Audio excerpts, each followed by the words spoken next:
ನಮಸ್ಕಾರ ಗೆಳೆಯರೇ, ನಾಲೆಜ್ ಕನ್ನಡಿಗ ಯೂಟ್ಯೂಬ್ ಚಾನೆಲ್ಗೆ ಸ್ವಾಗತ. ತಾಜ್ಮಹಲ್ ಪ್ರಪಂಚದಲ್ಲೇ 7 ಅದ್ಭುತಗಳಲ್ಲಿ ಇದು ಒಂದಾಗಿದೆ. ಸಾಕಷ್ಟು ವಿದೇಶಿಗರು ಹಾಗೂ ಭಾರತದ ಜನರು ಪ್ರತಿ ವರ್ಷ ಸುಮಾರು 20 ಲಕ್ಷಕ್ಕೂ ಹೆಚ್ಚು ಜನ ತಾಜ್ಮಹಲ್ನನ್ನು ನೋಡಲು ಬರುತ್ತಾರೆ.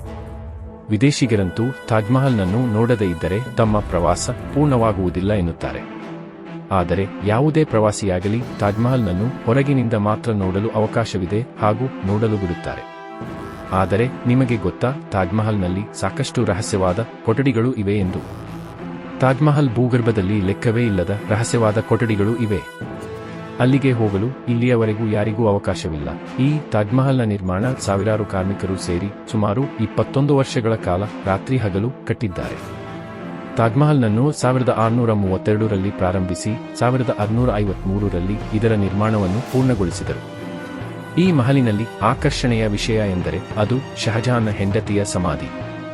ಬಿಳಿ ಕಲ್ಲುಗಳಿಂದ ಆ ಸಮಾಧಿಯನ್ನು ಕಟ್ಟಲಾಗಿದೆ. ಇನ್ನು ವಿಡಿಯೋ ಮುಂದುವರೆಸುವ ಮುನ್ನ ವಿಡಿಯೋನ ಲೈಕ್ ಮಾಡಿ ಹಾಗೂ ಚಾನಲ್ನ ಸಬ್ಸ್ಕ್ರೈಬ್ ಮಾಡಿ. ಇನ್ನು ವಿಡಿಯೋಗೆ ಬರೋದಾದರೆ, ತಾಜ್ಮಹಲ್ ಸುಮಾರು 40 ಮೀಟರ್ ಎತ್ತರವಿದ್ದು ಅದ್ಭುತ ಆಕರ್ಷಣೆಯ ರೀತಿಯಲ್ಲಿ ಇದನ್ನು ನಿರ್ಮಿಸಲಾಗಿದೆ. ಇಲ್ಲಿಗೆ ಯಾವುದೇ ಧರ್ಮ ಭೇದ ಭಾವವಿಲ್ಲದೆ ಎಲ್ಲ ಧರ್ಮದವರು ಬಂದು ತಾಜ್ಮಹಲ್ನನ್ನು ನೋಡುತ್ತಾರೆ. ತಾಜ್ಮಹಲ್ನ ಕೆಳಗಡೆ ಒಂದು ಭೂ ಸುರಂಗ ಮಾರ್ಗವಿದೆ. ಅದರಲ್ಲಿ ಹೋದರೆ ರಹಸ್ಯವಾದ ಕೊಠಡಿಗಳು ಕಾಣಬಹುದು ಎಂದು ನಂಬಲಾಗಿದೆ. ಈಗಲೂ ಸಹ ಸಾಕಷ್ಟು ಕೊಠಡಿಗಳು ಇವೆ ಎಂದು ನಂಬಲಾಗಿದೆ.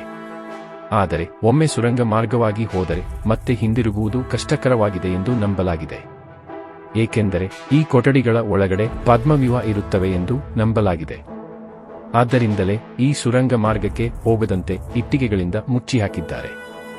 ಆದರೆ ಇತಿಹಾಸಕಾರರ ಪ್ರಕಾರ ಈ ಕೊಠಡಿಯ ವಿಷಯವೇ ಬೇರೆ ಎಂದು ಹೇಳುತ್ತಾರೆ. ಮುಮ್ತಾಜ್ ಸಮಾಧಿಯ ಕೆಳಭಾಗದಲ್ಲಿ ಪುರಾತನವಾದ ಶಿವಲಿಂಗವಿತ್ತು. ಆದರೆ ಶಹಜಹಾನ್ ಅದನ್ನು ನಾಶ ಮಾಡಿ ತಾಜ್ಮಹಲ್ನನ್ನು ಕಟ್ಟಿದ್ದಾನೆ ಎಂದು ಹಲವು ಇತಿಹಾಸಕಾರರು ಹೇಳುತ್ತಾರೆ. ಇನ್ನು ಕೆಲ ದಾಖಲೆಯ ಪ್ರಕಾರ ತಾಜ್ಮಹಲ್ನನ್ನು ಶಹಜಹಾನ್ ಕಟ್ಟಿಲ್ಲ ಎಂದು ಹೇಳುತ್ತಿದ್ದಾರೆ.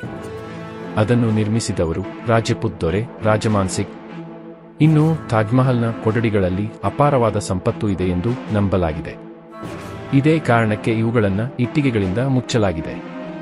ಗೆಳೆಯರೇ, ಒಂದು ಬಾರಿ ಆದರೂ ತಾಜ್ಮಹಲ್ನನ್ನು ಹೋಗಿ ನೋಡಿ ಬನ್ನಿ.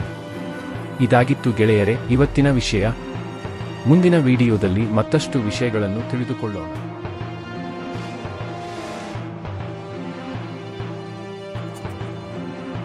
ಈ ವಿಡಿಯೋ ನಿಮ್ಮೆಲ್ಲರಿಗೂ ಅರ್ಥ ಆಯ್ತು ಅನ್ಸುತ್ತೆ. ಇಷ್ಟ ಆದ್ರೆ ಲೈಕ್ ಮಾಡಿ, ಶೇರ್ ಮಾಡಿ, ಸಬ್ಸ್ಕ್ರೈಬ್ ಮಾಡಿ. ಧನ್ಯವಾದಗಳು.